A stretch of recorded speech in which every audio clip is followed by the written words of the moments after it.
Hey, gang, welcome back to the next episode of Game of Crimes with Murph in the Morning.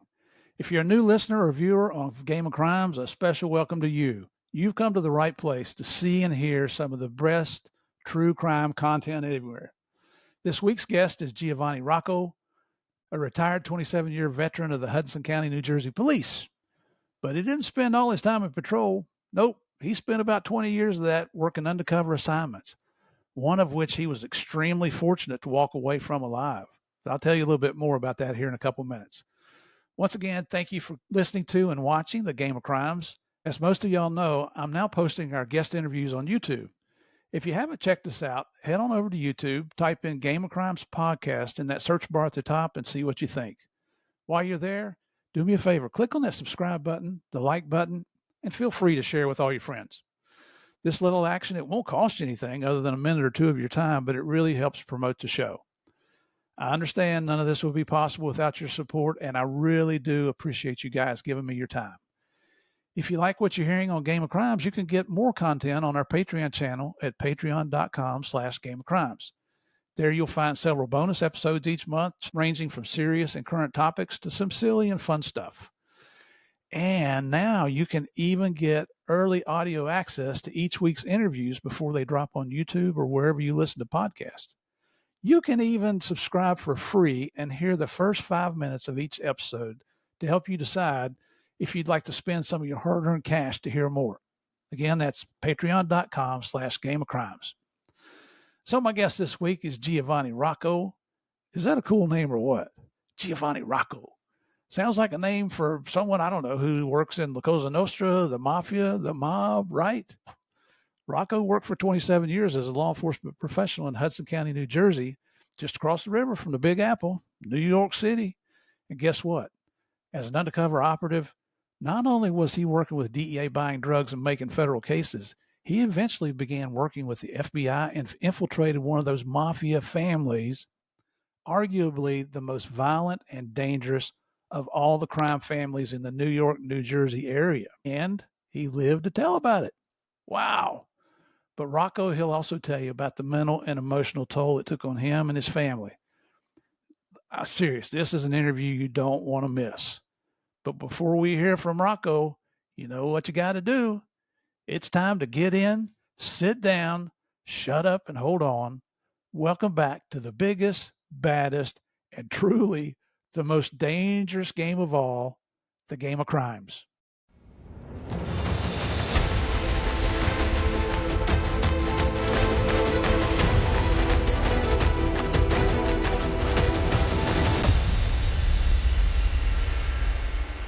Hey, gang. Welcome back to the next episode of Game of Crimes with Murph in the Morning.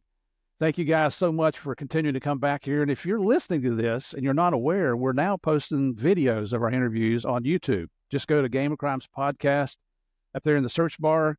It'll pop up. Do me a favor and click that subscribe button and come on over and watch the fun instead of listening to the fun. So as always, we got another super guest with us today. This gentleman is a 27-year veteran of law enforcement in the Hudson County, New Jersey area. Over 20 of those years, he spent as a task force officer working with DEA and the FBI, all in an undercover capacity. Wait till you hear these stories. I've got his book. I don't know if you can see his book over here on the screen, but I'll hold it up. Well, let's just hold it up right now. Bonnie's Ring, My Life Inside the Real Sopranos. How about that? So you know he's got some good stories, and you guys love the Mafia-related stories. Those are the most listened to episodes we have, I think. Well, after me and Javier, of course. But it's my honor and pleasure to welcome my good friend here, Giovanni Rocco. Rocco, welcome to the show, brother. Murph, thanks for having me, brother. It's an honor to be here. Absolute pleasure. Man, and I just got, before we get into anything else, is that your real name? It's not. No, okay. It had to change just leave it at that. Yep, after I retired. Yep. But what a cool name, right? Yeah, it was my name for a while, and then I kept it when I relocated. So got you, brother. Got you. And after you hear some of these stories, you'll understand completely why I don't even know his real last name. So here we go. But listen, you guys, you know how we start here. I got to read you a quick disclaimer before we get into small town police blotter. This is a show about crime. We talk about bad people doing bad things. We talk about bad people doing bad things to good people. We do take these stories seriously, but we're always going to have some fun and we're going to explore the crazy things that criminals do, right? So hit Giovanni with this about 30 minutes ago if he would read a story. And that just happens to be a story I found from New Jersey since he's from New Jersey. And you know what? Being the good man he is, he's agreed to play along with us. So, Giovanni, have as much fun with this story as you want, brother. It's all Man, to you you. picked a good one here, Murph. This is a good one you threw at me. It's very reminiscent of my days in law enforcement in New Jersey, that's for sure. But this is one of many. So the title is Man Busted for Wiping Butt with Summons. You know it's going to be good, right? It's going to be hard to get through this one. So a New Jersey man has been indicted for wiping, quote, between his butt cheeks, end quote, with the police summons that he then threw at a cop, according to court records. Joseph Greenwood, 45, is facing a felony rap for allegedly purposely subjecting a police officer to contact with a bodily fluid during a June incident in Reading, a township about 50 miles from the New York City area.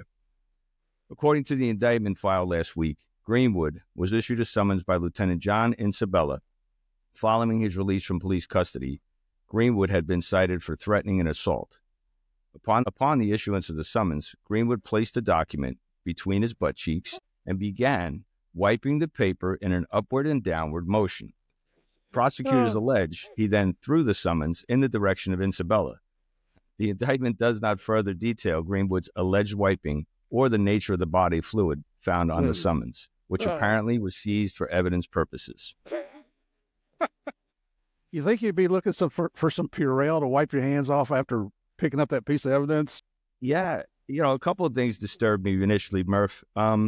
His mom didn't teach him the right way. The up and down motion could be bacteria and could be a lot of different things. That was my initial thought.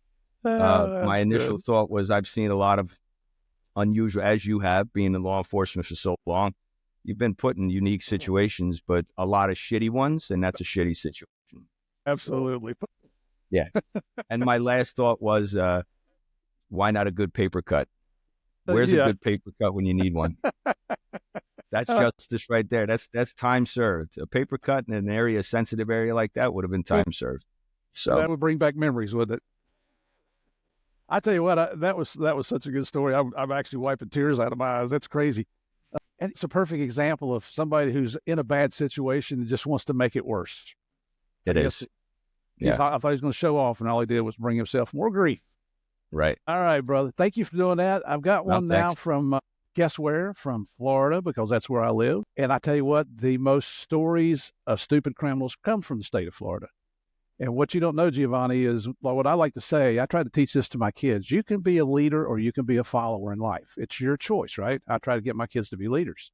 Well, in Florida, we want to be the leader of the stupid criminal story. So here's today's. Yep.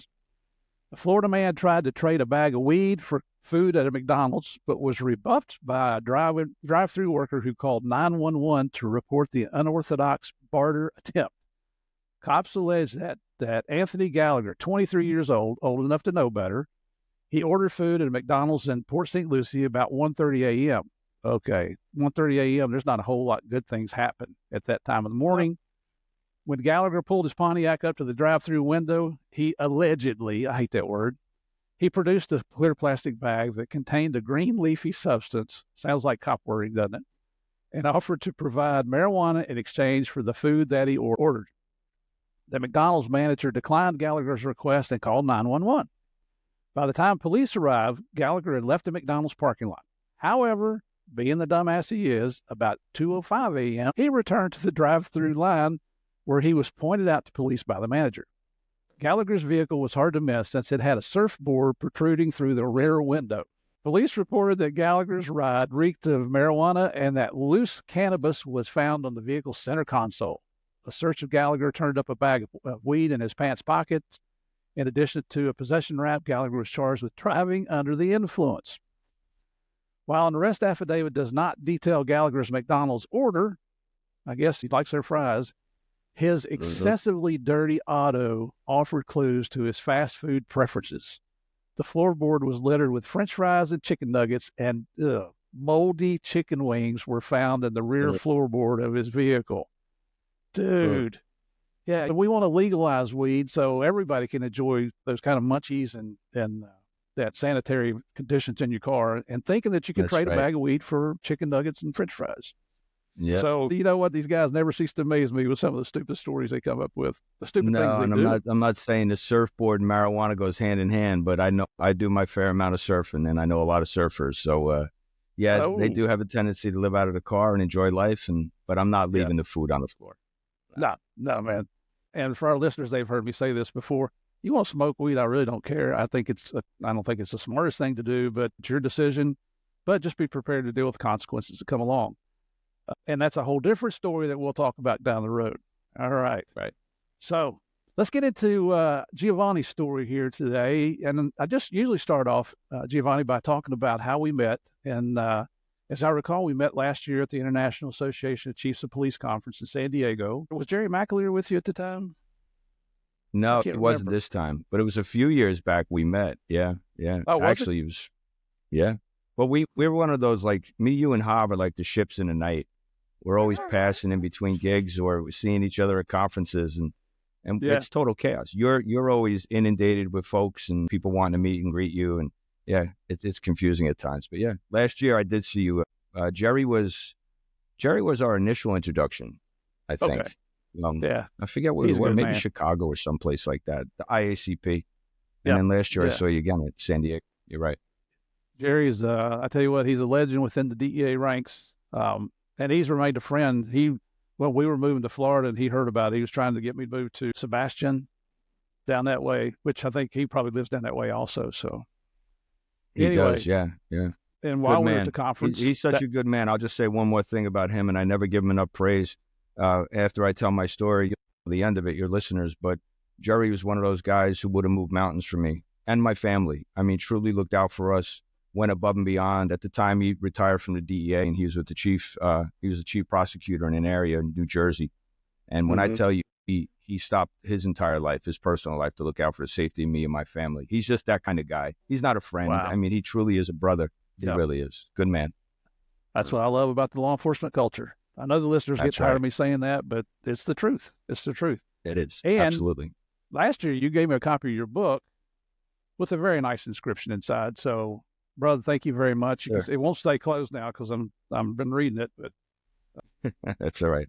I'll get you a new one. But I meant every word of it. no, no, no. That right there. Well, my wife is complaining because whenever we have a guest on the show, we're into our fourth year on Game of Crimes, and if our guest has a book, a lot of them have more than one book. I try to read it before we do the interview, which Mhm. has led to, I don't know if you can see it, but I got a bookshelf behind me over here that's got 2.5 shelves list of books, plus the ones out in the family room and those bookshelves. And she's like, "When are you gonna get rid of this stuff?" Well, the Yeah, I ones know. that are autographed and personalized, they'll get rid of by my kids after I'm gone. Those are There you go. keepsakes for me. So I really appreciate that, brother. No, most of the books behind me, my family has read. I haven't read many books, let alone I'm proud that I wrote a book because I probably wrote more books than I read. Let's put Yeah. it that way. Well, I'll tell you what. When I went to college, I didn't read this much in college. I was not the valedictorian of my class. I'll just say that. No, you'll come to find neither was I in this conversation. So All right, man. So give us a little idea into your background, where you grew up. I understand your father was a cop, and you come from your legacy within the law enforcement community, your family dynamics, brothers, sisters, that kind of thing, man. yeah, I'm third generation police. Brothers are police, law enforcement in some way, shape, or form. Fourth generation first responder, but the first guy was a fireman, and we don't count him. But I typically We pray say for those. we just pray for him. That's So right. yeah, and it was bred into us, right? A life of service. I come from a military background. My grandfather served, my father served in Vietnam. So it was instilled in us at a young age. But it was hard-nosed instilled in us. My father wasn't raising 3 daughters. He was raising, at the time, 2 sons and 1 daughter. So he would always constantly remind of that. You don't like the way I'm raising you, I'm raising men. So he was hard-nosed. Good But, for him. you don't understand it when you're much younger. It took me a long time to come to grips with the way I was raised. But being from a police family, I love to say we were like the Leave It to Beavers, but we were far from it. We were a lot more like the Munsters. A little bit of mischief, a little bit of misfits here and there, marry into the family, and it was chaos at times. Right? It was without getting into great detail. I grew up in a violent environment.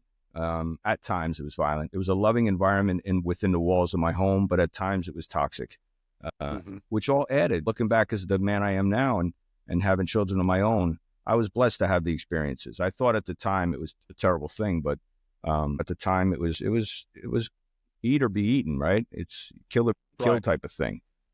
So the neighborhood I grew up in was very, it was Brooklyn-esque. It was a city called Bayonne, New Jersey. That's where I'm born and raised. And growing up there, it was everybody looked out for each other no matter what side of the law you were on. The gangsters cleaned up what the police couldn't, right? Sounds a little bit strange, but no, there's a balance. If we had a violent offender or somebody in the area, that's how we grew up.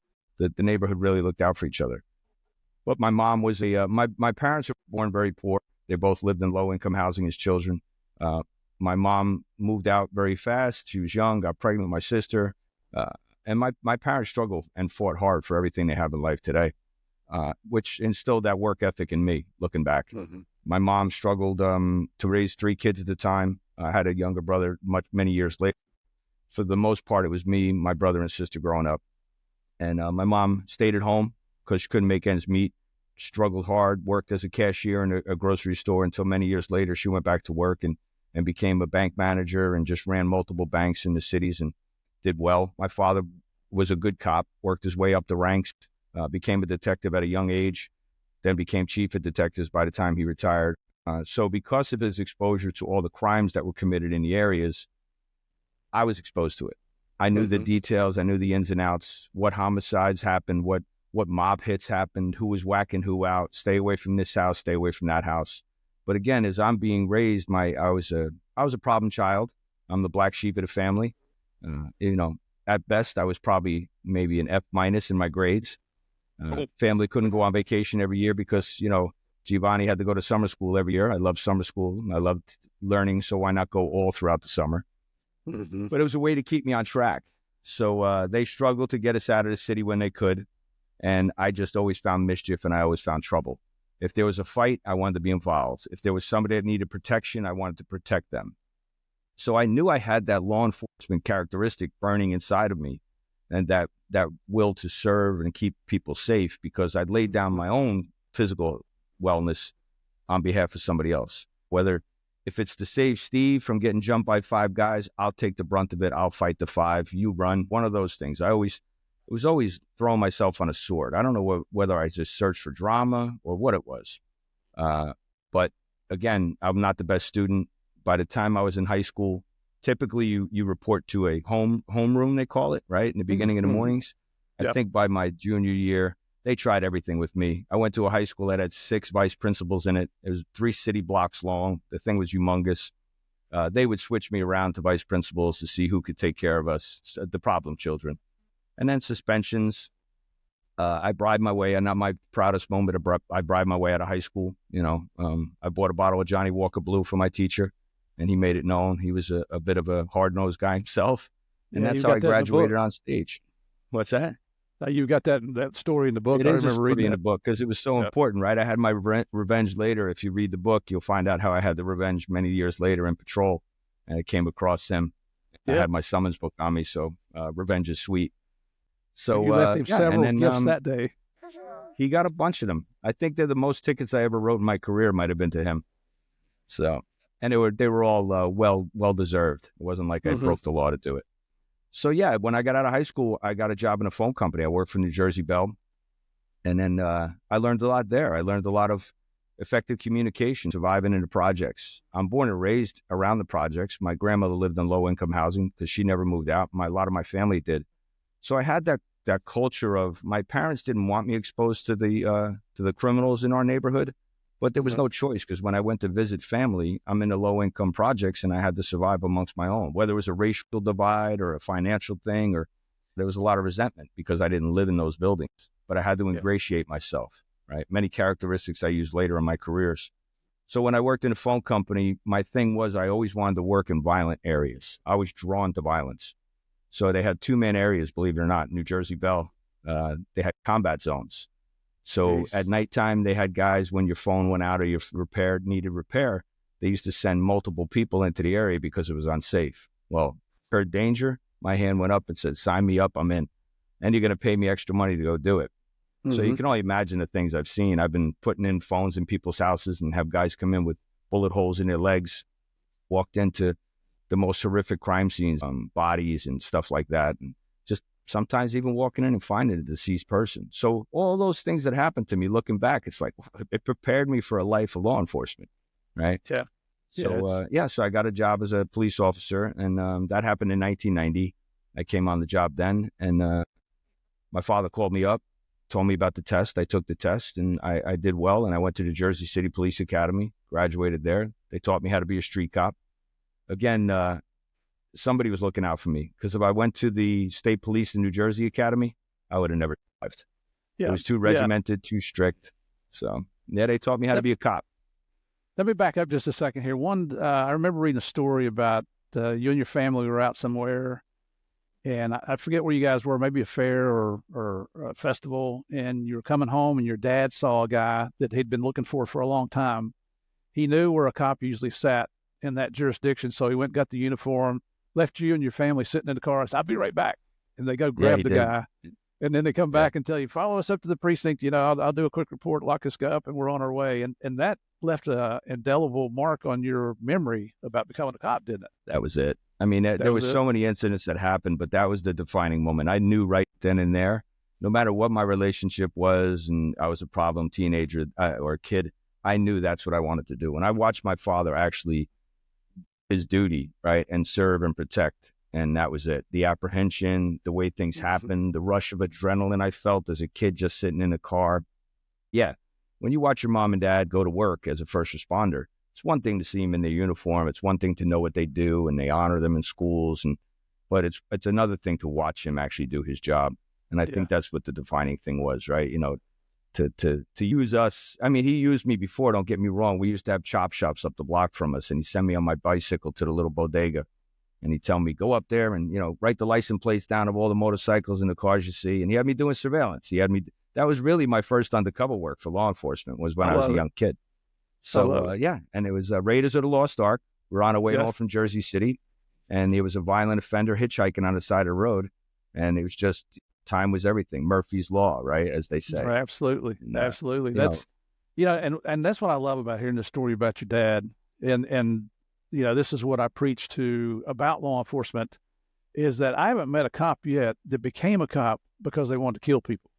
Right. Everybody I've met wanted to protect people, wanted to help people, wanted, just like you said, step in the middle of the fight, stop the bullying, take care of the innocent. So, and your dad, what a huge example that, I mean, we're all like that. You see somebody you've been looking for a while, and your family, as bad as this sounds, your family comes second most of the time. Right. They do. They do. And it's hard, right? It's hard to take that, learning what I learned on the job. It's hard to watch my father, understanding what he was bringing home, the trauma that he would bring home, that to transition the trauma onto us. I didn't understand that for many, many years. Looking back now, it's difficult to be a first responder in any, but law enforcement specifically, right? Because you carry that authority with you. And it's very difficult to shut that switch off, which we'll talk about later if you want. But turning that switch off and now going to the authority figure in the street to now having to decompress and come home. I watched him, and it wasn't that easy for him. He didn't have that fatherly figure. My grandfather was my step-grandfather. His dad, we had some issues and family issues, and he was left abandoned at a young age, my father. So he dealt with all that without ever processing it. So looking back, as a grown man, I write in the book also, it was that moment of clarity when I was writing that book. And I actually wrote the words. I'll never forget. I wrote the words, and I came to the fruition of, it's not that my father didn't love me. For so long, I thought he just hated me because I was the black sheep of my family. But it's not that he didn't love me. It was because he didn't know how. And it sounds weird, but as a guy missing his father in his life and not having that father figure, I came to understand that. And that truly was in our relationship today. We're more best friends now than we've ever have been in our entire lives. So, it's a difficult thing, but it is. And you know what? The man was doing the best he could. Just didn't have the background to follow up. Right. One other story I want to mention was when you were working on those phone lines and climbing poles, you had an encounter with some mafiosos, didn't you? I did. More often than I should have. They come there and yelled at you to come off that pole. Yeah, he did. So it was very Soprano-esque, right? It's like a scene right out of Sopranos. So you can only imagine. So when I ran around the city of Bayonne and being such a small town, knowing that my dad was law enforcement, I had a bit of a chip on my shoulder because I had an out, right? I had that get out of jail free card. So I thought as a kid. So I pushed the envelope, or I carried that authority on because his authority became my authority. And so I would be up on a pole, and now I'd be in a different city, whether it was Jersey City or Newark. One specific one that you're talking about is Jersey City. I was in the area of a social club in a deli, and I'm up on the pole. And back then, you would remember, back then when we did wiretaps, the wiretaps are big black boxes they used to put inside the pedestals and up on the poles. Yep. And you could see them. They're readily available, and they're there right in front of you as soon as you open the box. And so they watch me climb the pole. I go up there, and a guy, I think I described him as Jumbo, and that pretty much sets your mind. 400 pounds, he sent out. Looks like he looks up, he says, "Hey, kid, what are you doing up there?" And I look down on him. And again, skinny as a rail. I look like a string bean. What do you think I'm doing up here? Sarcastic remark. That didn't go over well. So he says, "Well, come on down. I want to see your work orders. I want to make sure you're not working on any of our lines. Get out of here. Take a hike." And at that point, he looked at me like, "You either come down or I'm just going to reach over and grab the telephone pole and pull it out of the ground, and I'm going to beat you with it."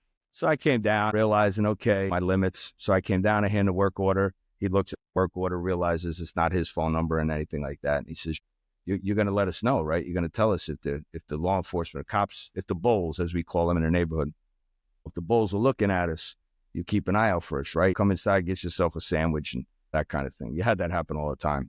Yeah. So, wow. Yeah. And drug dealers trying to pay you off to hook up a free line. Yeah. Did you see any wiretaps while you were up there? Oh, God, yeah. They had them all over. I'm not telling those guys. I pick my side. I'm with the good guys. I love it. Yeah. That's what I know. I keep referring back to your book here, but for our listeners, you got to check out this book. It's a true inside look. And it's funny because we're doing my old DEA partner Javier and I are doing a lot of traveling right now, speaking events. And I always download shows on my iPad. That gives me something to do on the plane. And you're not going to believe that I'm just now watching the Sopranos series. Really? Believe it or not. Yeah. So it's funny that I'm reading your book, I'm watching the series, and I got you on the show today. So this is it's kind of crazy. I don't know if it's not a coincidence. It's just the way things came together. I guess it just really piqued my interest on getting you here on the show. I say it all the time. Man plans, God laughs, right? Oh, absolutely. I read that in the book, and my dad was a Southern Baptist minister. I understand that completely. Right. We grew up in a little bit of a tough household also. And now you say you had brother and sister. Your brother's a cop. Your sister is she the fireman? No, my sister wasn't a fireman. No, that was like a great-great-grandfather. My sister was no, she married at a young age. She worked in different like reception jobs and stuff like that growing up. She just independent. She's married. Her kids are all law enforcement now. She's married to a cop. It's kind of like in our bloodline, I guess. So yeah, it definitely is. I mean, you got a legacy family there. Yeah, and I remember my younger brother came along. Go ahead. So my younger brother had come along many years later, and it's unfortunate, but he was in corrections, and then he had left that job. He suffered from some issues, and he unfortunately took his life with a service weapon a few years back. So we lost him as my baby brother. But again, it's the effect of this job, and you could get mad at it, you can get upset, but when I say, and you'll see by the end of our conversation, I've lived and experienced everything this job has to offer. Unfortunately, you could sit here and get mad. You can get mad at the man upstairs. You can say, okay, this is whatever reason this is. I have to use it and share it because it's going to maybe get through to somebody else or maybe help somebody that's suffering. Well, and that's the beauty of what you're doing in life after law enforcement, that you're still right. One of the sayings I coined, it's really corny, but the saying is, just because we retired does not mean that our oaths expired. Right. And so you're a keynote speaker like we are. We're still trying to get the story out. And for our listeners, wait till the end here when he tells you what he's doing now. Because when you told me about knocking me out of my chair, I had no idea you were involved in those kind of things. And it's helping other people. It's helping those that are going through issues. We've had a lot of former military and first responders on here who have had to dealt with PTSD and the anxiety and the stress and the the tension that comes along with that. So we'll talk more about that towards the end. So y'all keep, Right. be sure you listen to this episode all the way through because you need to hear what he's got to say, what he's been doing. You talked about going through the police academy, and you mentioned this in the book also about how this was like an old school man-to-man police academy. We're going to teach you how to be a man. You're going to learn how to fight. You're going to learn how to take care of yourself. It's not, listen, you've got to be polite to the public and you can't curse, and which you shouldn't do. I'm not saying Right. those are bad. Those are good things, but do you have any funny stories that happened in the academy where, you thought you were doing the right thing and somebody busted your stones over it? Oh God, there's plenty of stories. Like I said, it was back then, it was the Jersey City Police Academy. We were known, they used to make jokes about it because it wasn't so structured. And just to give you an example, like we were a group of guys that, I don't know, like put through any other academy, most of us probably would not have made it through. Yeah. And a little bit of nepotism here and there, right? It's Jersey. So you had some guys in there that might have been related to cops, including myself, that kind of got a pass a bunch of times. We spent more, it was more like Police Academy, the movie. We were out drinking every night. We didn't go home and do homework. We all got together at night. We didn't stay in barracks or anything. So we got to go home, and we had all these different departments, and some were like rugged, rough, salty guys, and other ones were very polished, and they were going to these departments in New Jersey that were very bougie departments where the police take your garbage cans up to your garage for you at the end while they're on patrol. And so they're not going to see the things that some of us saw. But Jersey City was just an example. Was the one day we had a guest speaker come in that was a state trooper, and you can only imagine, hats are off, ties are off to the side, and it's lunchtime and we got to go back for class, and he starts screaming at us at the top of his lungs like a drill instructor, screaming, and he's not getting anything out of us. We're like, if you're nice, we'll probably do things a lot faster for you. So we're moving at a snail's pace just to rub salt in his wounds. And as he's screaming at us, the commander comes out of his office and screams, "Who the is screaming and yelling and I'm on the phone in my office. Who's doing that?" And the trooper goes, "Sir, it's your men. They're not listening. Your recruits are not listening. I have to put them in place." And he just stops him right in his track. He listen. You're here for about an hour and a half to teach a class. Do your thing. Go back to the State Police Academy. Get out of here. Leave us alone. And that set the bar. So we also had somebody that was cycling. He used to be a Jersey City cop, and he was cycling again. He had retired, and he came back. And again, he knew all the guys. He knew the guys running it, and he was senior to those guys running the academy. And he was a chain smoker, so he's not going to run every day. So he created his walking group. So we didn't have to walk if it was a hard day of drinking the night before. You could just join this guy and do a brisk walk for about 100 yards, and you're done. So little things like that. It's just so enjoyable. And the worst story is, and maybe some of your listeners won't, but those who are law enforcement will appreciate, when it came to report writing, I'll never forget an old salty cop come in, and he said, "Listen, everybody put your pencils down before we start this report writing session. Everybody has a flashlight. You're issued a flashlight." And they weren't the 4Ds. They were the old stream lights, and they were like the size of a 4D battery flashlight. And they had just come out with these like new bulbs that was super, super bright, like the ones are today. And he says, "So listen, when you're in the street and you don't have your nightstick and you don't have anything else, you don't have your mace, if you, God forbid, you have to hit somebody in the shins with this thing or use it in defense, don't hit them with the light. Where the light comes out, that bulb is $7. That comes out of your pocket. So make sure you grab it at the end of the light and then hit them and poke them with the other end." So that was our academy. Those are the things you needed to know. That's the real life situations there. I had one of those stream lights, and he's right. Those bulbs were expensive. They were very expensive. You had to order them. But then came the Jersey City Narcotics Squad and the Homicide Squad. And when they came in, that was when I realized, again, a defining moment in my life was the fire that burning in me had grown a little bit. The flame got bigger because when I watched these guys do their presentation on narcotics, and again, I'm a kid that grew up in the street, so I identified with a lot of what they were saying. Mm-hmm. These guys were fighting a lot of what I was experiencing in the street with drugs and crime and gangs and fighting and violence. So I was drawn to it like a moth to the flame. Yeah. And some of these guys I watched teach me in the academy, and then I had the absolute honor to later on work with them on different task forces and different cases. So which was my dream come true.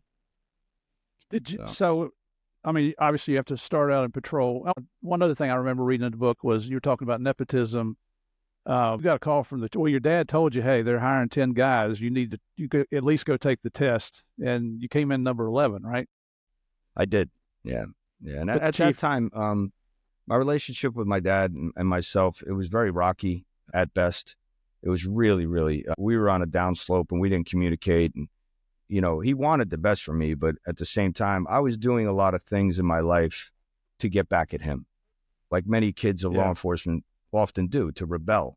And when I tell you I was rebelling, I was rebelling. I mean, anything I can do to tarnish his name in the street, I attempted to do it. Anything I can do against authority, that's our relationship was that tumultuous. It was his fatherly advice to me was not the best advice. And I share it in the book. We often would say to me, look, it's probably best that you just take your own life at this point in life. And this maybe when I'm 10. So, and it's a difficult pill to swallow. But again, that's a hard-nosed cop. Mm-hmm. Looking back, he didn't mean it, but he always wanted the best for me. And I had a great job in a phone company. I was making crazy money in 1989, I think it was, right before I took the cop job. When I was telling you, I was probably making 70, 90 grand that year because of those two-man areas and the overtime that I was scapping up and doing the things that nobody else wanted to do. So when he called me one day and said, look, they're giving a police test, you should take it. I was like, for what? You don't believe in me? I'm probably not going to pass it. I suck at taking tests. I always did. That's why I did summer school every year. But again, everybody believed in me. Everybody saw something in me that I didn't see in myself. They would always say to me, my counselors, my guidance counselors, my parents, look, you can, so much like so many street guys, like so many gangsters and criminals. You have to make that decision to want to do better for yourself. And I never listened to it. I just in one ear and out the other. Yeah, you don't know what it's like. So when he asked me, look, you want to take the police test? I was like, do you really think there's a reason to? I'm not going to take the test. I'm going to bomb it. So I did really well on it. And again, because it's something I wanted, I think I paid more attention to it. Yeah. So I took a preparatory class for it. I got ready for it. I took the test, and unfortunately, I fell short. They were hiring 10, and that's all they were hiring. So again, Hudson County and that whole area being intertwined, a little bit of nepotism, and they made it 11 spot for me. So my father said, look, I know the chief. He said he'll move mountains for you if you want the job. He's going to call my house tonight at 6 o'clock. Be there. So I went to his house, and I'm waiting in the living room, and the chief called. My father answered, and he says, here you go. This is for you. And the chief got on. He says, so I understand you want to come work for me. Typical street kid. I'm like, yeah, because he's known me since I'm a little kid, a toddler. Mm-hmm. I said, yeah, I think I would want to work for you. He said, that's your response? You mean yes, sir, right? Like, yes, sir. Yes, sir. I want to come work for you. Well, your father says you want the job and this and that. I tell you what, I can make the 11th spot. I need the cops anyway. Another one's retiring, so I could justify it. So what do you say? Would you be willing to start the academy in September? Sure. I'll give it a shot. And he just goes, you'll give it a shot? That's your response? Yes, sir. I would love to come work for your department. I'd love to come work for you. All right. So show up. And I did. And that's how I got the job. So, yeah. Your dad's probably sitting there cringing, just wanting to smack you right beside the head. There was a lot of cringing. The rings on his face, I probably put 90% of them there. Oh, my goodness. But right. So you go through the academy. Now you're assigned to the city of Bayonne. Is that right? So I worked in Hudson County. I went to a PD right close by to Bayonne. I worked in that general area. I worked all over. And I was a beat cop. I started out like everybody else back then. You earned your way into a squad car. You weren't just given the right to have a squad car. You worked maybe half the shift, you walked the beat. The other half, you maybe got in a car and drove around with a field training officer or something. And that's what I did. So I walked the beat for a while, got to know the community, got to know the people. A lot of people I knew, and I kind of identified with already from that area. But yeah, it was strange. Now being a street kid, now I'm walking a beat with a badge and a gun and all this authority. I was the kid running from the guys dressed like me. Yeah. Now I'm one of them. And I'll never forget when I showed up for one of my first tours, they gave me my locker and I showed up for the tour and assaulted the old guy that used to chase me around. And he had a bad way for me. And he just literally grabbed me. I said, good morning to everybody when I walked in. And he had his locker too from me. And he says, grab me by the shirt, pinned me up against the locker and says, you're a piece of trash. You don't belong here. Don't ever talk to me again. Turns out many years later, he grew respect for me and when he saw the kind of cop I was. Because a lot of people didn't think. I was running in the streets. My mom's side of the family had outlaw bikers in it. which is what I was gravitating towards. Mm-hmm. I would drive a truck with my uncle. I write about my Uncle Pete in the book because he was a very meaningful part of my life. And I'd probably be dead or in jail if it wasn't for my Uncle Peter. So I'd drive a truck.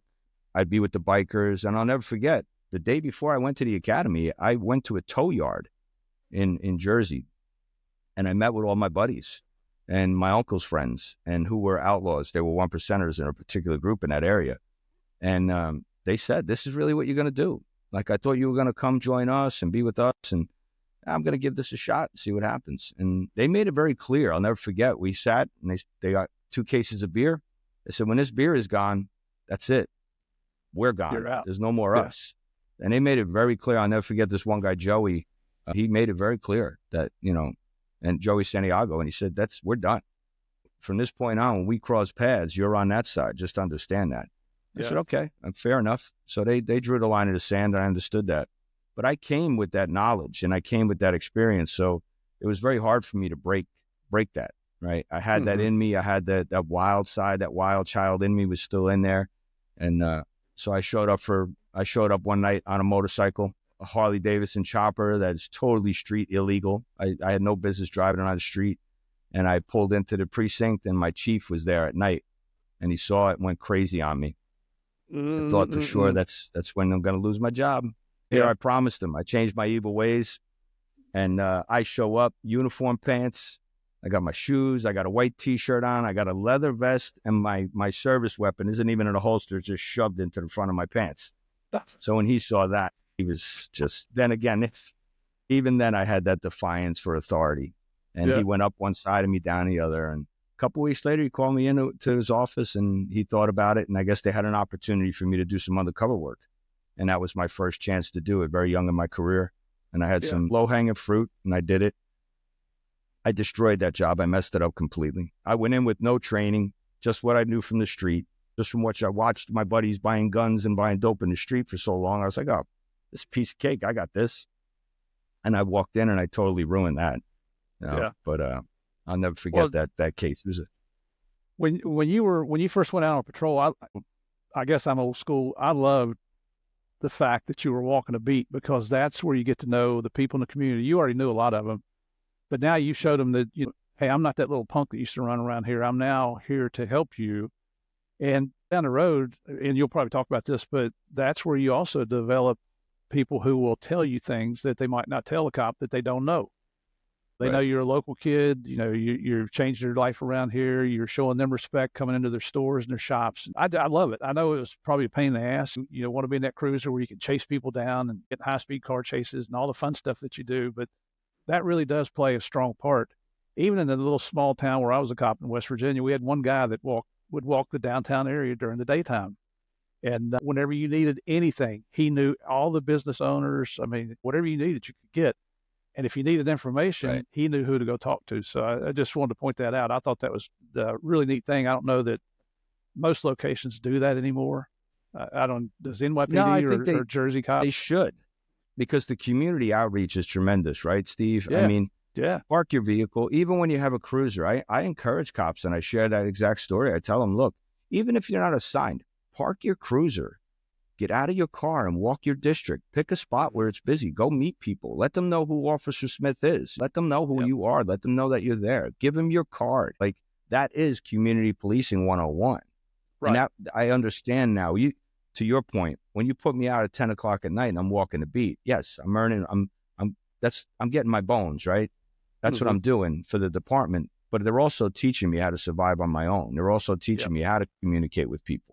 But the outreach is tremendous. Looking back, being a street kid and seeing kids that are out at 1 o'clock in the morning, it shouldn't be. And sometimes me walking and spinning my nightstick. Remember, we used to have the wooden nightsticks? Oh, yeah. You spin them on the leather strap. I mean, that was a skill, right? That was a skill set that we developed. Sometimes that alone was my ingratiation tool to get to know the kids in the street. They would just be like, call you ninja, call you, oh my God, how are you spinning a stick that way? And you show them the tricks, and then it started a conversation. And when those kids had an issue or you had a crime happen, you were building informants. That's really what you were doing. And just a funny story. How many times did you crack your wrist and your knuckles on that stick learning how to spin it? So I beat the shit out of I myself can't doing count. that.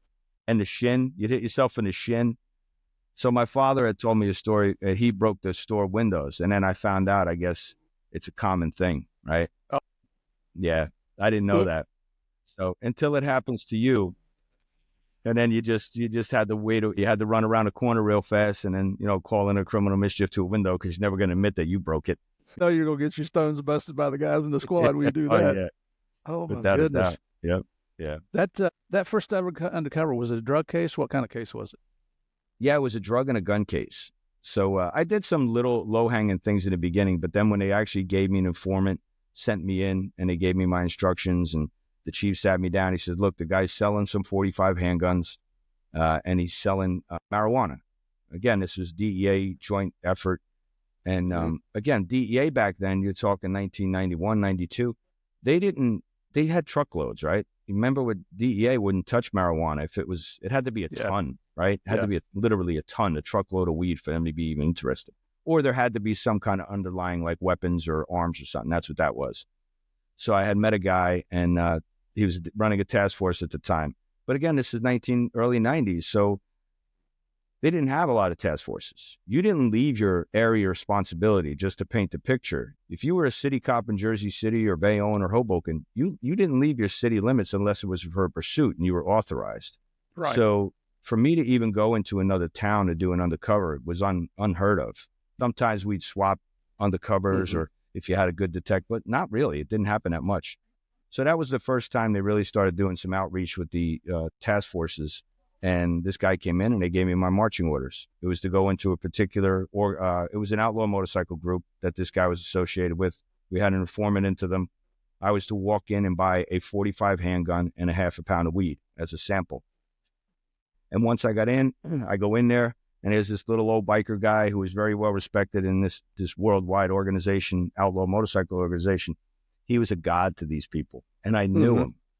And I walk in, and I knew him because I knew him from the bike rallies I went to. But then again, I look different. So I walk in and he looks like Santa Claus. And he's sitting at his kitchen table. He's got the little Santa Claus glasses on. And he's machining something with metal. He's cooking meth over on the counter. It stinks like meth in the house. And I'm walking in, I'm going, and again, meth was a big West Coast thing back then. It wasn't in the East Coast, but it was big amongst the bikers. So he's sitting there, big white beard, like I said, looking like Santa's workshop if it was in hell. And he's just machine. So the informant starts talking to him. What are you doing? Oh, I build machine guns for the boys. Like I have him on turrets, and he's describing what he does, and I'm machining them. And so automatically, Giovanni decides, well, screw the 45 handgun. I have to leave here with a machine gun. I'm going to buy a machine gun. Yeah. So I start doing the math in my head. And I go, all right, so I'll buy less weed. I'll buy the machine gun. I'll come out. I'll look like a champ, and I do. And short story. He says, look, I have this one, but it doesn't have the turret. I don't have to stand for it. You can come back for it. Yeah. I'll come back. Gives me another reason to come back. And so I get back to the set. I come back, and the DEA guys and all my bosses are sitting there. How'd you make out? How'd I make out? Did you get the gun? Did you get everything? You get the weed? Did I get the gun? Check this thing out. Cool. I throw it on the hood of the car. And they're like, the hell is that? It's a machine gun. Where's the 45 handgun? Screw that. I just said it's a machine gun. You sent me in for a handgun. You sent me in for a BB gun. I came back with a cannon. Like, what are you doing? And they're like, well, where's the marijuana? I reach in my pocket and I pull out this little 1/8 of an ounce. I said, there you go. So they just shook their head, looked at each other. And my boss just went, get out of here. Just go back. And I totally screwed it up. They went up one side again, up one side, down the other, put me back on patrol. And I'm walking a beat going on. I guess I'll never do that again. And then about a short time later, they called me up and they were like, look, we'll give you a chance to go back in and make it right. And I did. And then from that point on, they were like, if you can listen, we'll teach you. Yeah. And they did. And then I guess at that very same time, there was another police officer in New Jersey who was infiltrating another organization close to that area. And another outlaw group, a 1%er group. And they were like, you know what? If we could put him into this one and him into this one. So they had this idea. And that's when they asked me if I would work with the DEA and if I'd be interested in doing some task force work. So I had done that for a while. And I did that. That was probably the longest case I'd done in my early career. And that was 6 to 9 months. And back then, that was a long-term undercover, right? Things were different. You hit a house with 10 kilos of coke back then, and I don't have to tell you the Colombian eras of the cartels. They were slaughtering people for 10 kilos of coke. Yeah. And just to break in a house and steal it. 10 or 20 kilos of coke hidden in an apartment in a stash house in New Jersey, especially New Jersey, up in the Jersey City area and North Bergen, the Galaxy Towers. And during this time, I was involved in all that also because they were just slaughtering entire families. They were from the youngest to the oldest. They were just lining them up, doing home invasions and killing everybody and leaving them in the kitchen. Jeez. So I had been thrusted from patrol into this environment of just murder, chaos, and just absolute insanity. So early in my career, the undercover work I started to do was a lot of cartel work. And they loved it because I grew my beard out, I grew my hair, I put my earrings back in, and I had this persona of an outlaw biker, and I truly looked the part and lived the part. Mm-hmm. So they loved it, and everybody was happy. I'm getting what I wanted. I'm getting a little bit of my old life back, which is good and bad because I had no training at the time. Yeah. So that came to bite me in the ass too. I had gotten married. I started having a family, but the job just overwhelmed me because I started disconnecting from my authority, and I became more of an outlaw biker, and it became poisonous and toxic, like so many undercovers it happens to. Yeah, I mean, you're living that lifestyle. It's not. I worked undercover, but mine was always short term. When I was in Miami, had a cover business. We were transportation brokers, so we had informants with planes, boats, apartment cars, cargo containers, whatever you needed. And we would fly loads in from Colombia, and it was for a small town cop out of West Virginia going to Miami in 1987. It was a blast. But It was also funny. You were talking about the thresholds that they wanted a ton of weed. In South Florida and Dade County, so that's the Southern District of Florida, the U.S. Attorney's Office thresholds was for kilos of coke. It had to be at least 5 kilos of coke before they would even entertain going to federal court. Right. And quite honestly, it's probably going to get turned down because you needed a conspiracy case to go with it. And if you get the conspiracy, you can build the weight up and all that kind of stuff. But when it came to marijuana, you had to have a minimum of 5,000 pounds, unless there were extenuating circumstances like you talked about. So nobody did weed cases. It's a pain in the ass to process the evidence, to store it. It stinks. Yeah. All drugs stink to start with. The coke smells like so strong an acetone smell. But it's the same thing with get back to what you were talking about. The violence was just unbelievable with these people. Those people who were doing the house robberies, were they Dominican, Jamaican, American? What kind they of were a mix. Most of our guys. So again, having that, you were in Miami, here I am up in the Northeast. It was all tied together. We had a lot of Marlitos, the Cuban exiles that were all the criminals that were kicked out of Cuba from Castro. A lot of those guys landed in Miami. And then when they screwed up in Miami, they came, or they were sent up to the Northeast area. So we had them up there. So we were seeing an influx of all this stuff happening. So it was predominantly the Cali cartels and Medellin, but then you had the Cubans. Dominicans came later in my career with the gangs, and I guess with the, what's the gang that came in? Not the Bloods, but the Spanish gang started coming in, the Latin Kings. That's when we saw a lot of Dominican kick up. A lot of Dominican was in Manhattan. We get a lot of Dominican overspill from there. But yeah, it was mostly Cali and Medellin cartels back then. Yeah, and, it seemed like it was insane. It was just seemed like, and this was my experience back then, was that Cali pretty much controlled New York City. Yeah. Medellin had South Florida, and it just spread out from there. Right. And I believe that all generated from agreements between the two organizations so they wouldn't step on each other's toes. But I mean, you and I know their egos and that greed factor is so huge. That's what we capitalize on. Right. Yeah. Oh, God, yeah. Every weekend it was, and we had the best informants because the informants and the human sources were just tremendous to us. We had a guy, he would just tell us, listen, be at this location at this time, and there are going to be 2 Colombian guys coming in. And they were sicarios, they were murderers and hitmen, and they're coming into a house. They've been flown in from Colombia to do this murder and kill everybody and steal the kilos that were in the house. And the informants we had were fantastic. And again, just the infighting and the diabolical minds of the people that lived in that world. They would say they're going to be in a blue Plymouth. This is the license plate. This one, Steve's going to be driving. Giovanni's going to be in the passenger seat. Like, they had every detail as if they had planned it. That's how embedded they were. And here we were sitting on surveillance. I'll never forget the one night we had 2 guys coming in to do a home invasion and murder. And we're like, I don't know how we're going to find this car. I don't know how the hell. And here it comes right through. It entered the city limits on the boulevard where the guy told us it would.